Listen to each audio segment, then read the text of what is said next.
Hello, you delightful folk. Today I'm talking about, once more, I'm going to slip in something about Jesus, and we're going to get deep. We're going to go deep into a deep rabbit hole, and I'm going to tell you these feelings that I've got about how weird the world is that we're living in, and see what you think. I'll tell you all about it on the other side.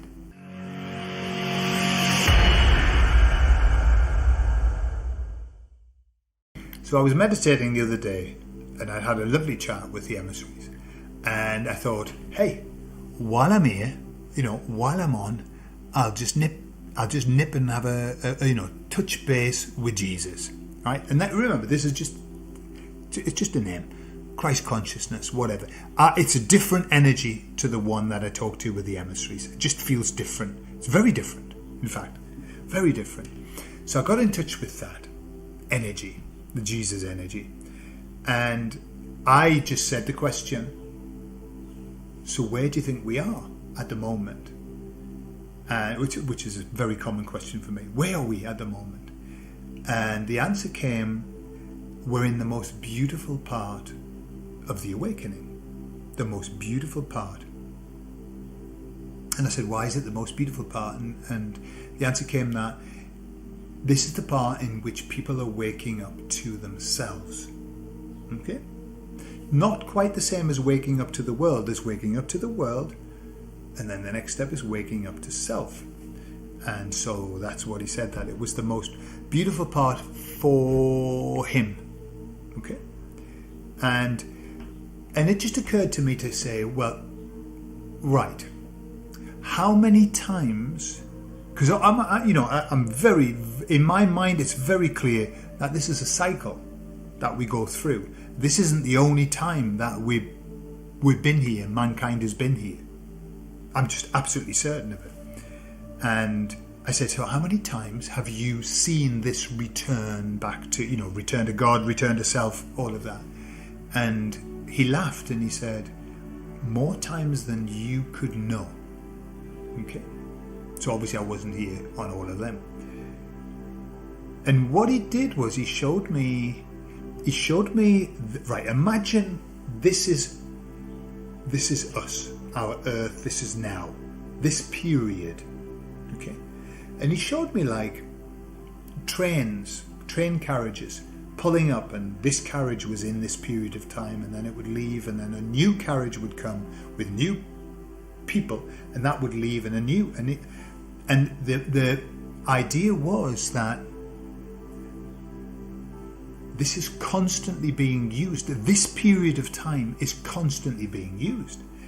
And so what he showed me was that this, and this is his words, this is used as a template. We're in a template, right? So you could change that word for a simulation. It really doesn't matter, but it's a template. And that there are many, many, many, many souls that choose to come here and live this particular part of whatever it is. Okay? So that's kind of what was said to me. This is a template. You're up there in heaven, you take your ticket. Like when you're waiting in the queue at the butcher's or whatever, you take your ticket, got your number, and then it's your turn, and you hop on the train and you get it and you're there.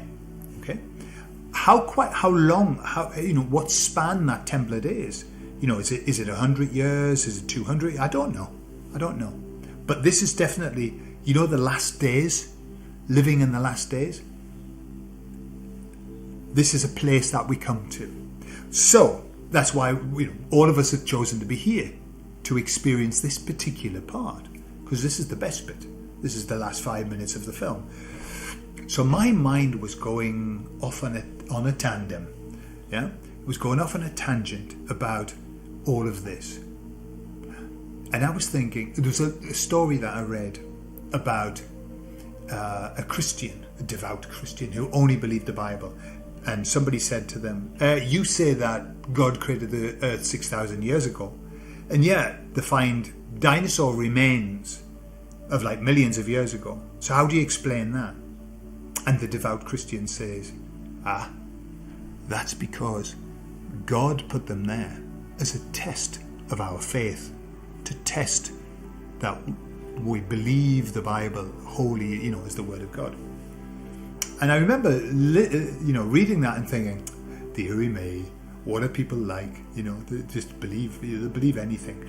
And it's true, right? It's true. And what I'm going to suggest is not the truth. It's just an idea. Just an idea. But I was thinking about that, thinking, okay, right, what do we know? Or what do we think we know? There's something seriously wrong with history. It's completely flawed. There's something wrong. I've watched documentaries where what was old, ancient history actually happened really recently.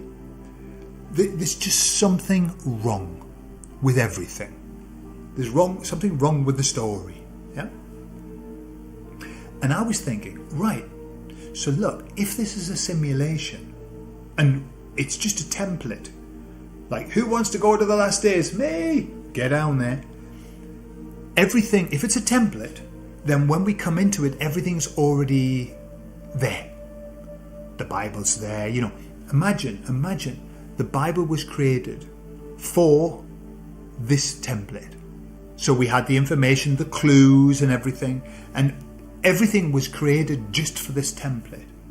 So nothing is really real. It's like, when you get into a video game, all of this is created. But when you start, now this is something similar. Have you ever, in a video game, gone somewhere where you shouldn't go? Right? You're not allowed to go there because there's nothing. And when you go there, it's like weird because it won't allow you to go there, or it pixelates, it goes wrong. Yeah? And it's like when we start looking, it's like this. If you just go through this life, everything looks fine. Yeah, everything's fine. It's normal, of course, just the same as ever. When you start investigating, it's like everything becomes pixelated, like nothing ties up. It's all like weird stuff everywhere. And I just wonder if it was just like, we'll just create that. Yeah, so there's got to be dinosaur bones in the ground. We're not even sure about that.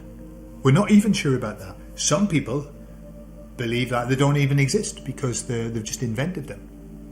The paintings on the caves, you watch some documentaries and they show you that it could never have been done when they said it was done. They were painted like in the last century. And then some people are saying there's 1,000 years missing. They say that there's 1,000 years gone by, and it wasn't. But, the one is actually a J. I mean, when you look into it, there's something seriously awry. Okay, so my thought process was, could well be, if this is just a template. There's a clamour in the heavens, and they all want to come down, and there are too many to have down all at once, because we need the non-player characters as well, because how many people can go into a video game? At some of them you can get 10, 12 people, maybe more, but there's a limit, isn't there? And then you need all the non-player characters, and you need all of the stuff and everything, so I don't know, maybe. And we know that this 8 billion people on the planet, major flaws in that as well. Major flaws. So it's saying everywhere, look, major flaws in everything. We went to the moon. No, we didn't. Or did we? I don't know. But it looks, looking at the photos of what landed on the moon, how it got there, I don't know, with all of that gold foil and silver foil and stuff like that. And canvas doors and, oh my God. So everything that we believe is a lie. That's kind of the premise that we have to work on. And if that's the case, and if this is a template, then we're just in a game, and we're just here to play the game. Life is a game. I had that written on my vision board years ago. Life is a game. And it resonated with me, and it still resonates with me, but even more now, that maybe this isn't what we think it is. Maybe this is much more and much less. Maybe we attribute too much to this. I don't know. Who knows? What are your thoughts? But that was the message I got. This is just a template, and we just keep going round and round, and new people come in. Just like when a ride, the roller coaster, it stops, they get out one side, and the new people get on the other side, and they all scream. Yeah? Maybe that's what it is. Who knows? Who the fuck knows? I don't. I certainly don't. And I'm not trying to preach anything. I don't know. Just passing on a message. Don't shoot the messenger. But maybe this is all a load of made up stuff. Anyway, I love you all, and I'll see you all next week. Bye-bye.